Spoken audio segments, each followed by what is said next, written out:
exactly.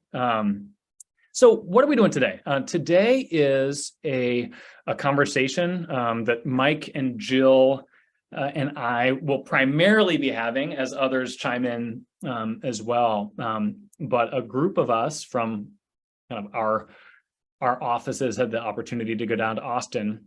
What was it, 2 weeks ago now? A little more than 2 weeks ago. And it was all kind of geared towards market center leadership. But I would say for me, at least, the crowning jewel session of the time was getting basically what would have been 3 or 4 hours where Gary was talking about kind of his perspective on leadership in this market. Flowing from there, we then had kind of more tactical. Let's talk about costs. Let's talk about productivity. Let's talk about growing appropriately. And we're not going to get too much into the weeds of those. But for those of you who know, I mean, Gary runs the largest real estate company in the world and is truly an exceptional leader. So it was a treat to just kind of sit beneath what felt like could have been my grandfather, just sharing wisdom about what it means to be a leader in this market. Before we kind of dive into the content, Jill and Mike, any like initial impressions, kind of that having that opportunity to sit for 3 or 4 hours and hear his thoughts, kind of big picture thoughts? Well, I think it's important. Go ahead, Mike.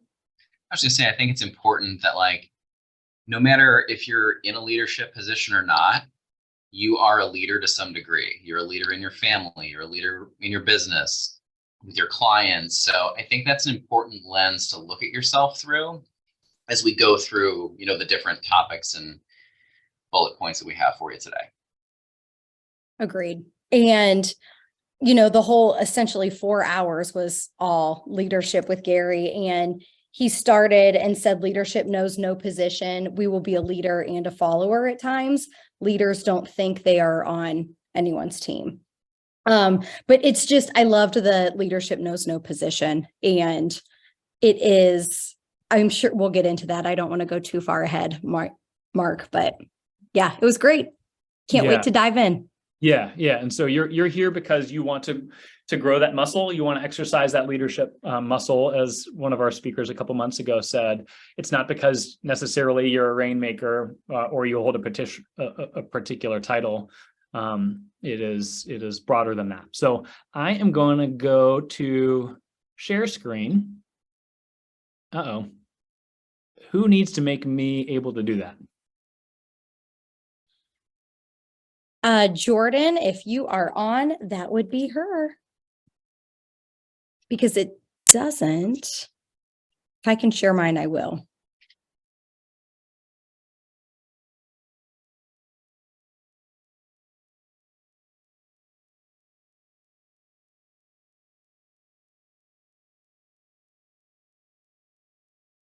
Jordan, are you able to make me a co-host or to enable screen sharing? Or Jill, are you there? It looks like you are, Mark. Okay. Perfect. All righty.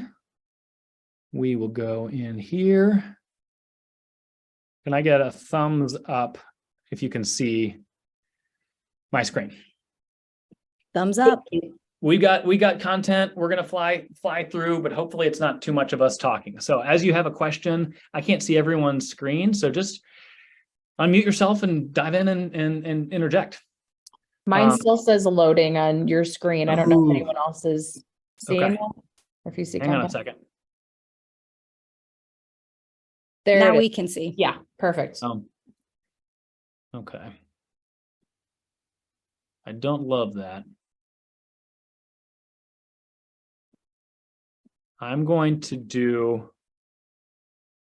Mike, how should I do this? Should I stop share and then open it up and then share it again? You can try that. I'm gonna try that real quick. Apologies, folks.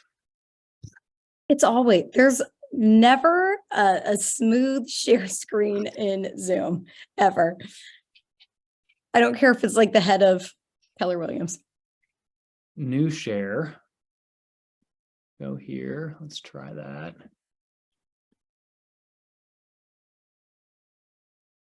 Same issue. Make me the host, Mark. or co-host.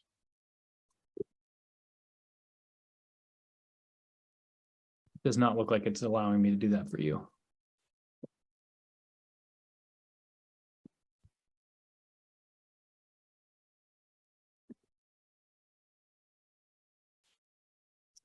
Hang on a second, folks. We'll get it. Can Jordan make Mike the co-host?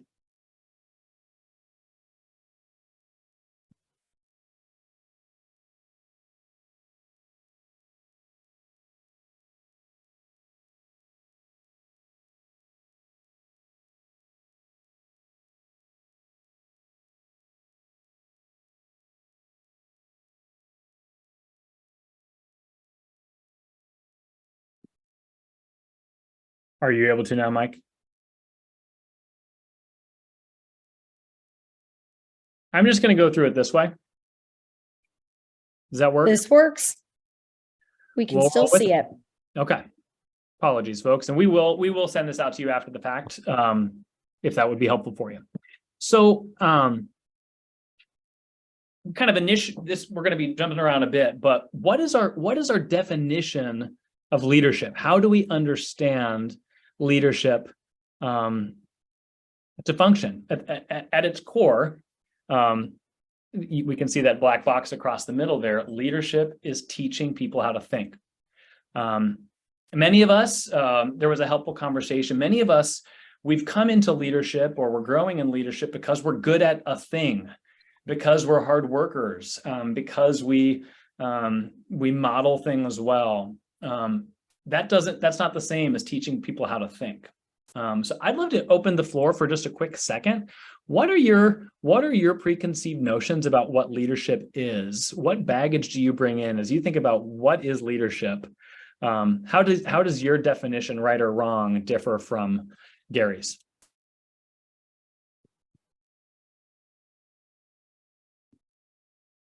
Anyone want to jump in? Allison, what are you tempted to think? I think when people think of leadership, they get hung up on titles and feeling like they have to be front and center, when in reality, you should be in a support role behind the scenes. You don't need all the glitz and glamour, and to be a person that is leading by example. If you're going to lead, be in the trenches with your people. Correct. So leadership is not doing everything. It's also not telling everything. You're saying there's kind of a side-by-sideness to it, in the Yes. trenches together. Yes. What else?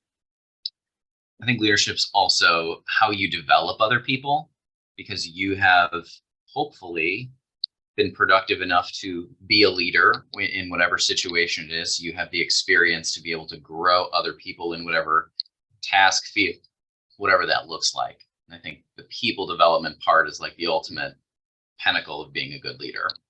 Mhm. I Yeah. agree, Mike. And I would add to that, I think leadership sees the big picture and the vision and can get others excited about that big picture and vision and like on the ride with them. Absolutely. At the top there, in the answer section, it says leadership is the ability to teach people how to think the way they need to think so they can do what they need to do when they need to do it, so they can get what they want when they want it. Now I would argue that's a countercultural definition, because too often we think of leadership as we're charging the hill, I've got the vision, and just follow me. But that's not what this is saying. The most exceptional leaders, how many people have worked with someone who they're not going to do a thing unless it's their idea, right? And oftentimes the best people, the best workers, the hardest workers kind of fit that bill. I'm not, once it's my idea, I'm all after it, but don't tell me what to do. And this notion kind of goes with that. Our job as leaders is to cast vision and to orient in such a direction that the people that are most talented that we want to be in business with feel as though they can get what they want in our world. And so I think one kind of practical question that Jose is really good at frequently asking is, whenever I want my people to do something or to what step to take, I need to ask what's in it for them, because all of us approach the world through a what's in it for me mentality. that bottom line or section there, excuse me, as it talks about the goal of leadership then when working with a group of people. So I can be working with an individual trying to move them in the right direction, but with a group of people, we want to mold people from a group of diverse individuals into a tight-knit, self-managed team dedicated to taking action and achieving results so that these individuals can achieve their goals while collectively achieving the team's goals. Reflect with me on that. What surprises you about that? What jumps out to you about that definition about leading a group of people?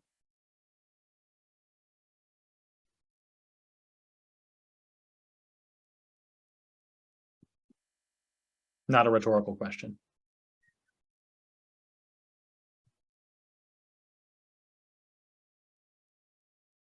I It's just think everybody something, rowing in the same boat. Sorry, Jill. Mhm. no, Everybody that's rowing in okay. the same boat and sharing the vision and all doing their whatever percentage part of the overall vision. Sure. And I also see in that the achieving their goals along with the team's goals. You know, I mean, that's pretty much what Mike said, but that stuck out to me. Like you Yeah. can still work on your own goals while achieving the bigger vision as well. Your And goals. that implies that you have to have frequent conversations about what your team's goals are and the overarching goal of what you're leading to make sure you're in alignment, and then people can course correct as they go. But you can't just talk about it once and expect people to remember or maintain that same level of passion or drive to achieve the goals. It has to be a frequent conversation. And I think that the test of great leadership truly is, do those people you serve grow as people? And did they, while being served, become healthier, wiser, freer, and more successful? I think the language that jumps out to me here is tight-knit and self-managed are part of the same definition here. I think we have tight-knit teams, we do everything together, and then there's self-managed teams that, oh, whatever, we do our own thing. And I think when you've got cohesion and relational care and connection paired with people that don't need to be micromanaged, that's a rare thing. But that's a really, really beautiful thing. So I want to jump down, and Jill, this will be passing to you. I'm going to jump over this one. Well, I'll hit on this quickly, and then we'll go into the ego conversation, Jill. This was a helpful, and this is a brief conversation. Basically, if you're on a team, if you're leading a team, or if there's people that are kind of at will working with you in your world, they have needs that being with you fulfills. You are the means to having their needs fulfilled, or your team or your environment. And I think an important question to ask at the bottom here. So when might a leader acquire a follower, and when might a leader lose a follower? Right now, market's shifting, is it not? Things are getting tougher, I would argue, from a profitability standpoint, from a lead conversion standpoint. And so I think our ability to meet people's needs is harder now than it was a couple of years ago. And so leaders need to be crystal clear on why they gain people and why they lose people. And if you do lead a team, or if you're responsible for the kind of the recruiting or retention of people within your team, to reflect back on, okay, I lost 3 agents in the last 6 months. Is my value proposition delivering on what they need or not? Do I need to align my value proposition with the needs of the people in my world? And if not, that's something to look at. Jill, we can't be leaders without also being followers, which I think will segue. I'll pull that out a little bit here for us. This is a helpful illustration. It's like, wait, which person's the leader here? All too often, we think the leader is the one that has to be in charge, take the hill, have all the answers, and that's not the case. So let's talk about the ego conversation, Jill, and why that connects and why that matters. Yeah, this was like one of my favorite parts of the day. And they say, what is your ego? And your ego is your sense of self-worth or importance. So it's so easy to look at this and, oh yeah, like I always bring people along with me. But when we really think about it, I don't know how many of you on the call are parents. This whole conversation, we could look at it as being leaders with our children, being leaders with our friends, being leaders with our clients, even. The conversation Mark was just having a couple slides prior to this is, even if you're not losing 3 agents, why did I lose 3 clients? Or why, this all goes hand in hand. But this one was just profound for me. Within your ego, are you putting people first, or are you putting yourself first? And they say the truth is everyone has an ego. The choice of what ego focus we choose is one of the most important decisions of our lives. And we also actually had a brief moment with Dusty Oglesby, he runs Bold, I think. Do I have that right? Yep.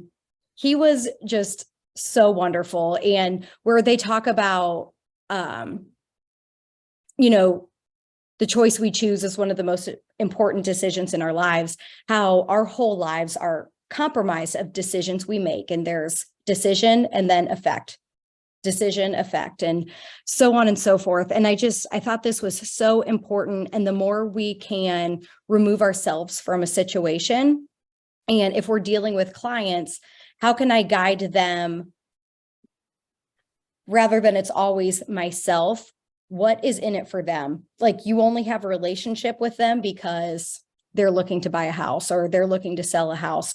How can you switch your focus to not about you and what's going to be the best decision for them? And in leadership, this goes with your people. It goes with having conversations and asking questions. And I could ramble on about this. I don't know if anybody has any thoughts or any questions, but I thought this one was pretty profound. I think I agree with you, Jill. And I think that it's important too to drill down on like Mego being a need for control and having little leverage and trust of others versus Wego, ultimate collaborators whose skills are, they're confident in their skills, and really the choice of side that we find ourselves on is one of the most important decisions, according to Gary, that we make in our lives. Mm-hmm. Because you can drill down Mego, Wego into almost every area of your life and business. And it's that John Maxwell, success through others. When you can make the decision to have the we go mindset, growing other people is going to in turn grow yourself too. Yeah. And I think the word ego has a negative stigma to it. Oh, let's keep our egos out of this. And I think I appreciated the point. It's like, no, we all have an ego. The goal is not the absence of ego. Ego, like you guys see the definition at the top there, it's your sense of self-worth or importance. Like having, they say humility is not thinking less of yourself, it's thinking of yourself less. And I think that's what ego is as well. It's like, no, I know who I am. I've got an appropriate level of confidence and groundedness in who I am, but I don't need to scrap and claw for my own sense of identity here. Which it can be a fine line. And Gary made the point. He's like, we work with a lot of Migos. A lot of the best people, the best producers, the most aggressive winners have more Migo than Wego. And for those of you that are leading teams, some of you may have agents that, like, if it's not about them, they're not interested in it. And part of your job is not to crush them, but is to direct that. How do you create an other-centeredness when Migo is the capital M Migo in the way that they operate? I thought that was such an important conversation. And I think also too, Mark, having the conversation about balance, because sometimes maybe we're a Migo, sometimes we're a Wego, but like too much of something can be a bad thing. So I think we all agree that, for example, like exercising is a good thing, but if you exercised all day long and did nothing else, that becomes a bad thing. So it's just about, in every aspect of your life, trying to find the proper balance in everything, whether that's finances, whether that's exercise, spirituality, really any level. It's just about finding the balance. Isn't balance a myth though, Mike? No, just kidding. This was a helpful conversation. So as you look at this chart here, kind of the inner response built from the past to authority and or leadership. Every one of us has a past. It's not like we show up at work each day with no background. And there was some helpful conversation. And this is kind of more of a frankly, like counseling, family genogram sort of conversation. But every one of us, and I apologize for the tininess of the font there, have stuff that we bring, tendencies based upon our family of origin, based perhaps on trauma of our past, based upon rules that we have set up internally that we may not realize that we abide by. And then we bring that bundle of stuff into our authority relationships. So, I mean, to use an example, if someone's got an abusive father or was raised by an absent father, that's going to shape your perspective on authority in your world, will it not? And so Gary was basically talking about the importance of really knowing our people. Not that we're their counselors, not that we're their pastors or something that we're not, but understanding in an appropriate way, do our people have a tendency to withdraw and why? Do they have a tendency to be aggressive and retaliate and why? Rarely do those behaviors show up in a vacuum. They show up because they're coming from somewhere. And a servant leader is one that's attuned to that realizes that they can't fix that, but they can lead their people with a level of sensitivity in light of that. Any thoughts there? Is that too touchy-feely for you guys?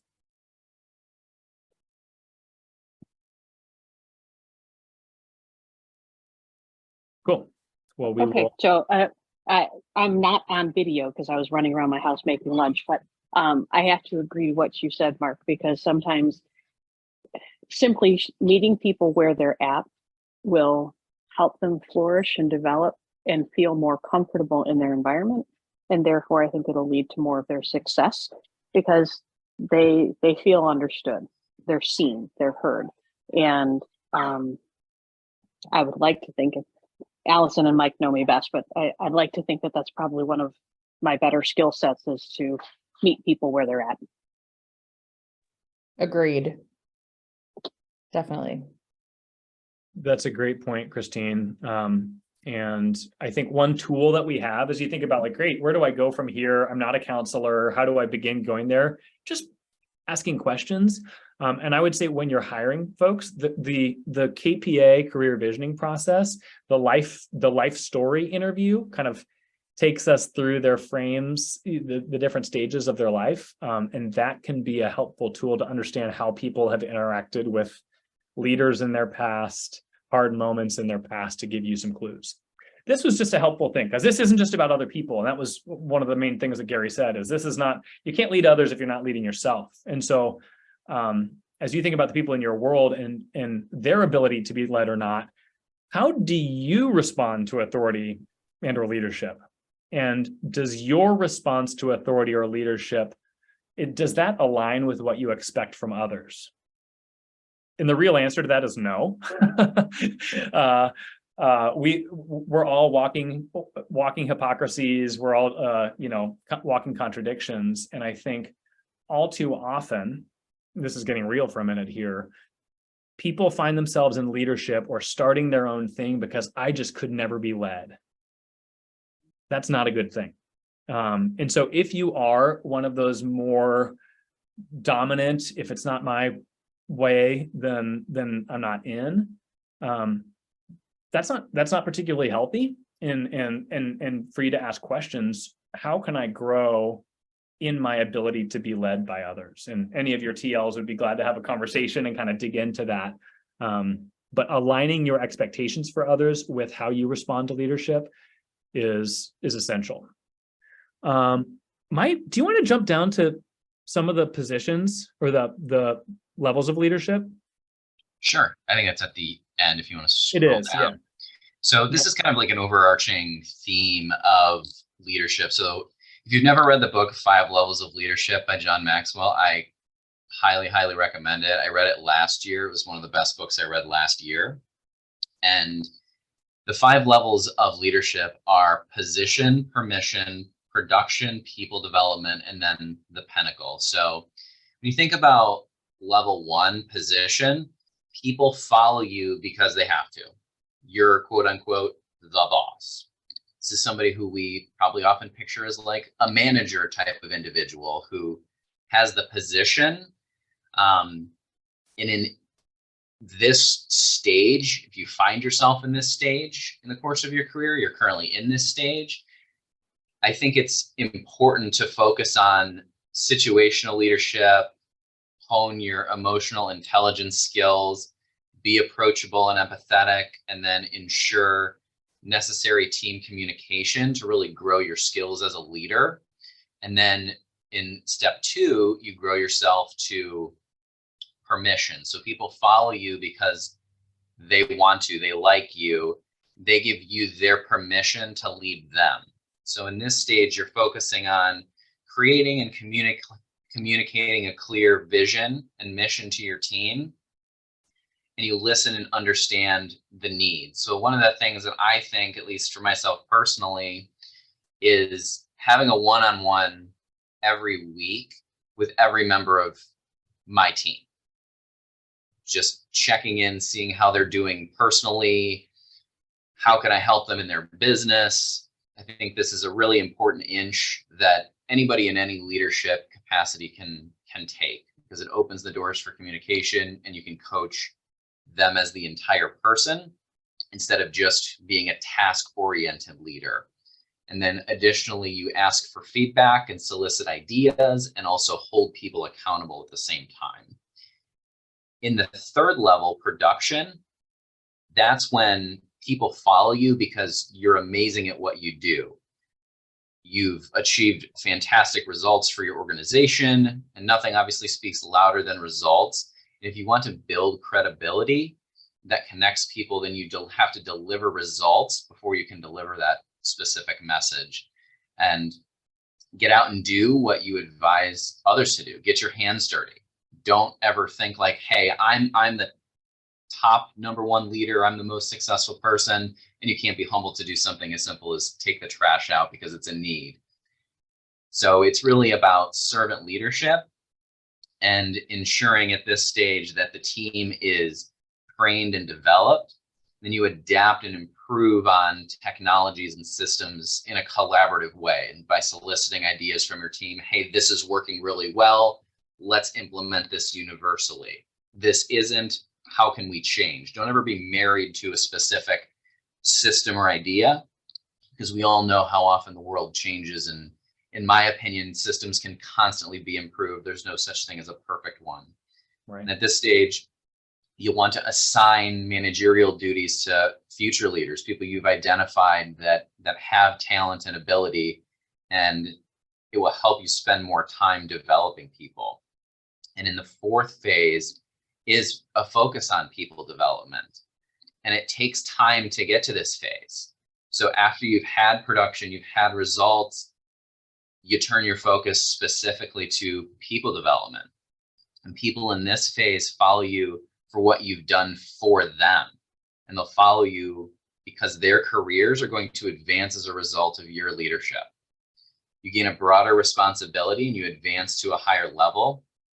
And investing the time and energy to improve other people's skills, production, lives, the leader will perform the required skill independently and show it to the team. So you trained that person well enough to be able to lead without having you around necessarily, and allow others to fail forward in order to grow and turn failures into coaching moments. So I think that was one of the really good things that Gary and Dusty kind of talked about, Mark and Jill too, and you can chime in on this if you want, but somebody coming to you with a problem, try not to react, think about it in how can we coach that person? So how can we turn them around to achieve a better result from what they're experiencing? And then the 5th level is the summit. So I often equate this, if you're familiar with the MREA, is kind of like the 7th level of MREA, basically. It's people follow you in this stage because of who you are and the quality of life that you have, and because they respect you. So when someone respects you as a person, they admire you. When they respect you as a friend, they love you. And when they respect you as a leader, they follow you. So at this stage, you've done an amazing job of developing your organization, and you have a high number of leaders and that you trust to run your organization. And at this phase, you teach other people about leadership. You have integrity, you keep your promises, you do what you say you're going to do, and you allow your team to make independent decisions when possible. So none of this is certainly not a micromanagement phase. It's on a bigger level. And again, if you have more of an interest in trying to figure out, what level you lie in your leadership skills and position, I encourage you to read The 5 Levels of Leadership by John Maxwell. It was a great read for me, and I had a lot of takeaways. Which level, Mike, is the one where people are afraid of how much they love you? 5. The Michael Scott level. Oh yeah. Question on that. We all wear different hats. We've got leadership relationships with varying levels of maturity, for lack of better language.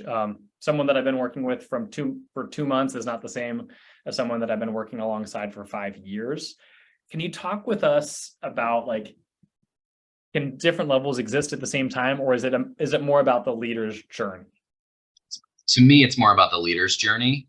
Okay. And kind of where you're at, because like if you have put the time in to, you've gotten the position or in whatever organization or system that you're plugged into, it takes time to go from 1 to 3, to be a master at your craft, to produce high level results. And once you've done that, in some cases, people don't leave that level 3. It's hard to be able to give up control. And I think that, like, people don't resist change, they resist control. And Yes. it's important to, once you're at that productive level, at some point you're going to need to take a step back, because you can't go 1,000 miles an hour all day long and constantly be at the top of your game. It's, how do I get more leverage? How do I train someone else to do what I do? And maybe, they do it 80% as well as you do, and that's okay, as long as the task gets done and you can fill in that extra 20% to make it, whatever task it is, the way that you want it done. At the end of the day, it's going to help you with being able to do more things by having more leverage. And that is the transition from 3 to 4, which I think is a difficult transition that takes place over a period of time. Something you said, Mike, about, I think it was in this level 5, essentially you are teaching them, or maybe even in level 4, but you're teaching them essentially how to do your job. You're growing them as a leader to replace you. And it reminds me of the Thrive video. We showed it at one of our meetings. I don't know if everyone on the call has seen it, but it's our Where Entrepreneurs Thrive video, and it's Gary Keller's son emceeing the video, but he says, "We want you to out Gary. And that is true leadership, to teach you, like to actually want the people you're leading to do your job better than you. Like, that is, like, it gives me chills talking about it. Like, that is true leadership. Mm-hmm. Mike, you said something else that was profound. You're so profound, Mike. People don't resist change, they resist control. How, and I think many of us, and Jill, I'm going to tee you up for this conversation in a second here about the difference between being managed and being led. But how does leading people through change differ from leading people with a hand of control look, in your opinion, Mike? So at least in my experience, I mean, for me, like, I was at that 3rd level for a while. And it took me, and has taken me a while to transition out of it. And that's kind of what I was alluding to when I talked about the time. It's really just my own personal experience. And I am the type of person who takes a ton of tasks and has the wherewithal to be able to handle a lot of things. And at some point, you just have to take a step back and realize that like you can't do everything. And that's where you need to develop someone else. And then when you do that, you see that, hey, this person isn't so bad. They have talent, skills, and abilities, and maybe they see things in different ways that can improve on, you know, the processes and systems that you're already doing. And I think it's just taking a step back and reevaluating, you know, and it's kind of the ego, me go, we go situation too, to some degree. And that all kind of ties in together with it. Mm-hmm. I had a mentor who would say, it was actually in feedback to me in seeing some of my leadership style, saying, you need to cast the vision without being married to the path. And I think control means I care about every step of the way. Whereas leadership, as you're describing it in a more healthy way, is here's where we need to go. And I'm giving you some freedom and some opportunity to fail forward without me micromanaging every step of the way, which is can be a challenge for some of us, myself included. Jill, you want to talk about the difference between being managed and led? Absolutely. And you guys feel free to chime in. You know, this one was profound for me as well. So much of the day was, but one of my favorite little activities we did was going through the difference between a manager and a leader. And they said you can manage things, you can lead people, but you can rarely manage people effectively, and you can never lead things. This truth creates a genuine challenge today for all individuals or managers who find themselves as a person in charge of getting results through others. If you need to get results through others, managing and telling people what to do is not going to get you the best results. And essentially, like, how do you form success through others? And one of these little activities that Gary did, he said, go down this list, and under managed, it says arranged, contrived, engineered, maneuvered, regulated, supervised, watched over, taken care of, ruled, ordered, or dictated. And he said, you know, would you want that to be in your title? There's so many, there's office manager or general manager. Do you want to be the office dictator or the office orderer or the office ruler? Like, that doesn't sit well with anybody. And I don't want that person leading me. And then under led, the words synonyms he had for led were guided, affected, influenced, swayed, prompted, counseled, won over, coached, convinced, brought around, and advised. And, you know, an office advisor sounds a lot better than an office dictator. So just another, this kind of ties along with the ego, me go, we go. In any of your communication, whether you have a team, you want to grow a team, you can look at this with your clients, you can look at it with your family. How can we be leading and empowering them over managing and telling them what to do? Mike or Mark, is there anything you want to add in this topic or questions? Yeah, I was just going to ask the question for you or for anybody. You know, these are good words. And I think I too was impacted by that conversation. But then, okay, so what can I do today whereby my actions feel more like the right side of the column than the left side? And I'd love to hear, you know, popcorn, maybe a couple of you, whether in the chat or unmuting, what's something you can do that feels more like guiding than arranging, and that feels more like prompting than regulating? Would love to hear just some day-to-day real examples. I feel like And not to take the mic from anybody, but I just have to give credit where credit is due here.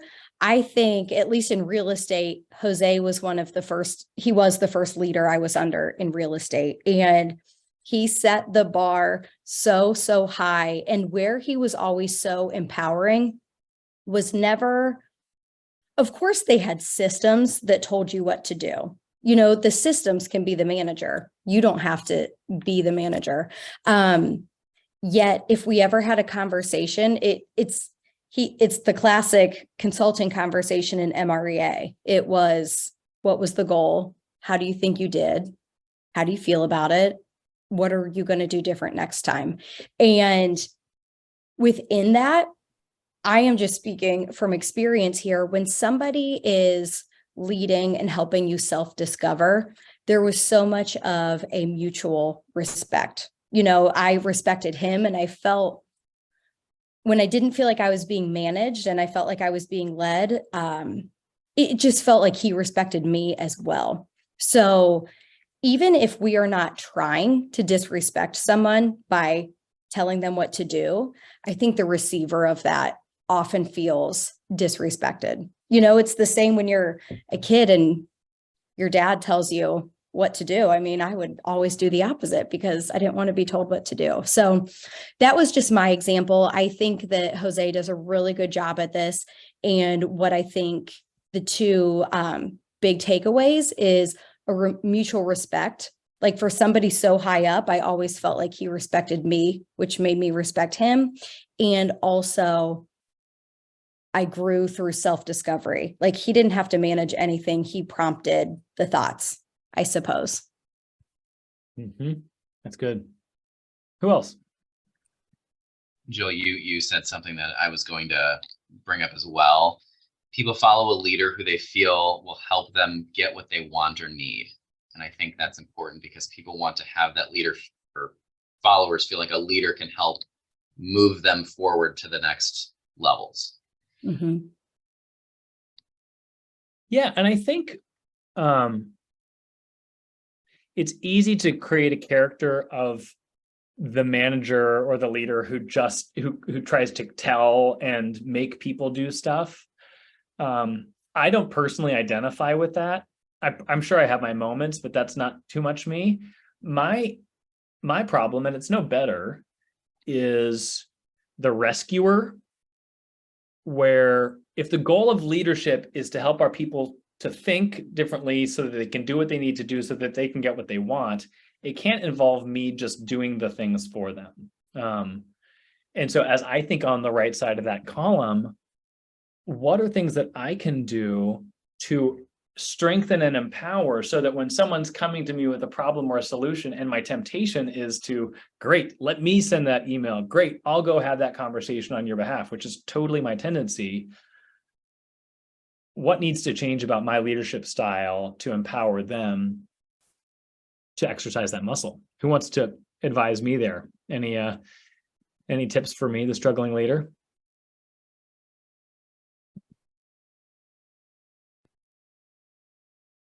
That's a great question, Mark.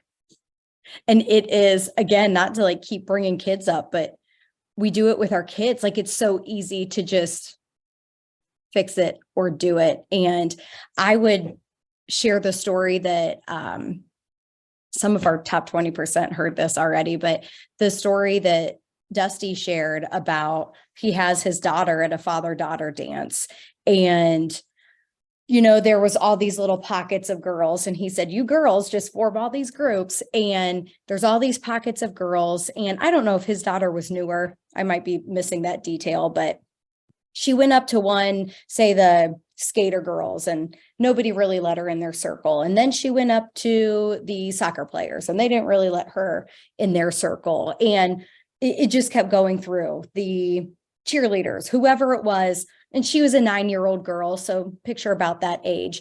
Nobody was really letting her in their circle. And she turned around to her dad and just had the biggest crocodile tears in her eyes and said, Daddy, I want to go home. Of course she did. She felt alone. And he said, no, baby girl, we're not going. let's find a different way to have fun. Like you can get through this.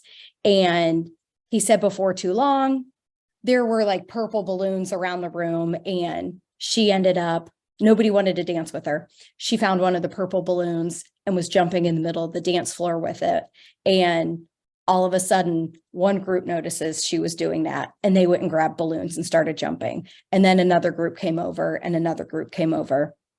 And it is so difficult, whether it's your child, whether it is somebody, a colleague or somebody on your team, or even a client. It's okay to let them sit there in that pain and figure it out. And that's why the lows are needed as much as the highs are needed, because that's, I think, where you can navigate through. And I know that doesn't answer your question, Mark, but it made me think of it in the way it's tough to do. But I think when we can do it and let somebody sit in the pain, if you will, that's where results are made. I think that's a great answer. Jill, I know you need to scoot in a second. So Thank you. Feel free. Jill's got juggling many different things today. So thanks, Jill. Thank you all so much. This was great. Appreciate you, Mark and Mike. Yeah, of and course. Everyone. See you soon. Yeah, and I think Jill teed that up well. I think for me, and I'm suspecting that I'm not the only one, it's growing in being okay in the hard feelings. For me, growing okay with the pause or the quiet moments where they're kind of letting their gears spin and they're coming around to what makes the most sense. And I think for me also, it's, and Mike, you hit on this earlier, it's being okay with the fact that them taking it and doing it will at an 80% level of what your quality might be, has to be okay. And I think that's where things can break down for me sometimes. It's like, well, I have an idea about how it should be done, so I'm just gonna take it. And that's not, it's usually not best. It's certainly not best for me. It's usually not best for everyone. And it's also not best for the person who has the opportunity to grow here. There's more things that we could go through, but I don't want to make it too content heavy. So I'm going to do a stop share, and I would just love to hear, what's a leadership challenge you all are facing? Is there something that you're curious about, something that you're wrestling with right now in your moment in the business that we could mastermind around together and support you in?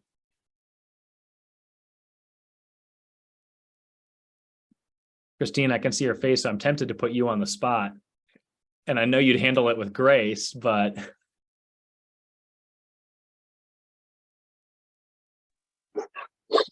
Can you hear the dogs in my house?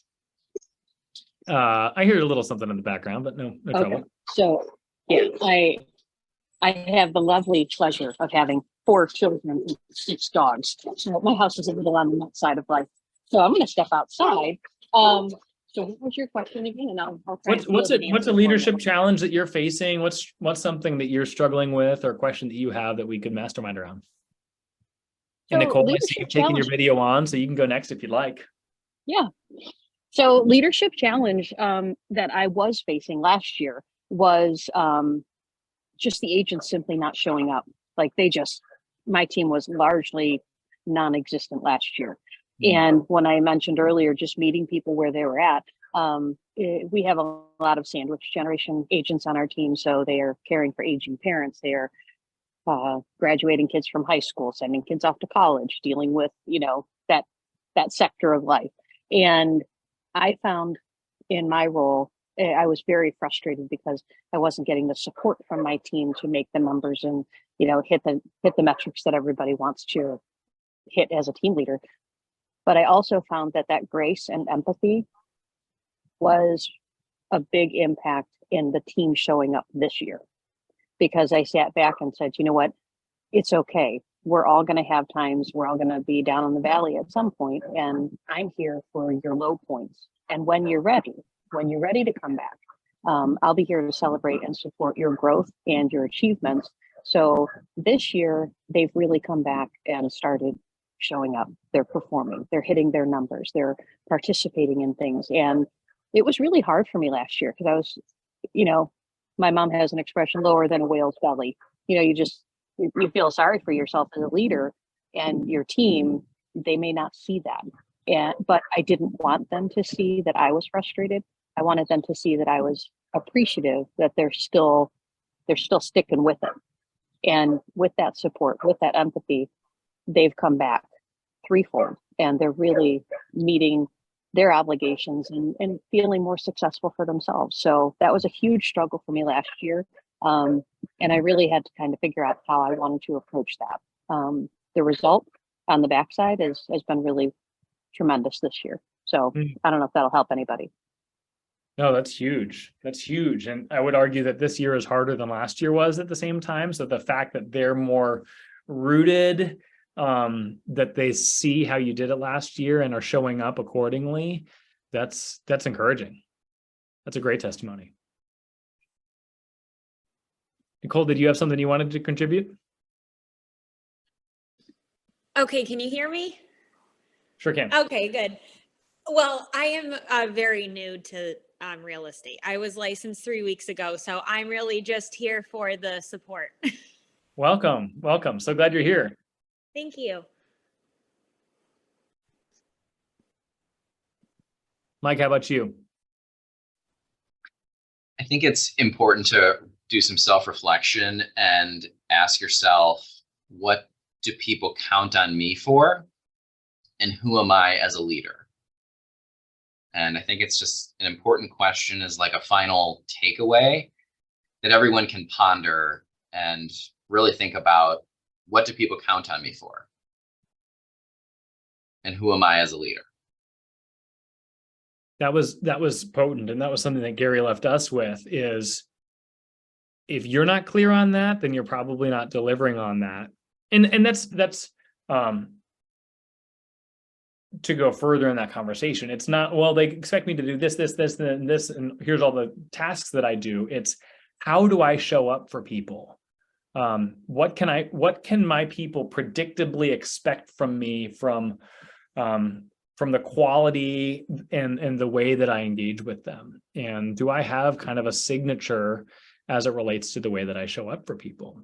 And we had a good discussion afterwards that evening about, like, what does that look like for me? And I thought that was a really good, challenging thought. Cool. Well, there's always more content than necessary. And I think just the parting frame, as we think about the leader of the largest real estate company in the world, is it's more about them than it is about you. And how do you lead them in such a way that helps them to get what they want? And it comes through patience, it comes through asking good questions, and it comes through modeling it as well. I left that session, I don't know about you, Mike, but I left that session more rooted and more thankful than ever to kind of be in the same ecosystem from someone that's as kind of grounded as Gary is in his leadership. So For sure. Thank you all. We go. Yeah, exactly. Well, I appreciate all of your time. We're going to give you a couple minutes back, done a few minutes early, and go and lead on. Appreciate you. Thanks, everybody. Peace.